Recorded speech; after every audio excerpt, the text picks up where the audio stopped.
स्वर्गसुख अनुभवायला काश्मीरच्या खोऱ्यात गेलेल्या पर्यटकांना बैसरणच्या व्हॅलीत मृत्यू गाठतो.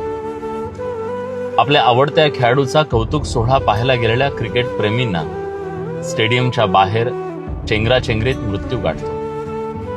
पोटासाठी घराबाहेर पडलेल्या माणसांना रेल्वे पटरीवर मृत्यू गाठतो. जगातला सगळ्यात सेफ प्रवास म्हणून ओळखल्या जाणाऱ्या विमानात सुद्धा उड्डाणानंतर 35 सेकंदात मृत्यू गाठतो. आणि कसलाच संबंध नाही.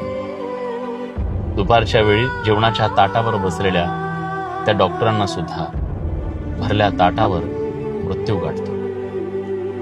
या सगळ्या घटना आपल्याला सांगतायत की माणसाचं आयुष्य किती अनप्रेडिक्टेबल आहे. इथं कसलीच कशाची शाश्वती नाही. आणि कित्येक अशा गोष्टी आहेत ज्याच्यावर आपला कसलाही कंट्रोल नाही.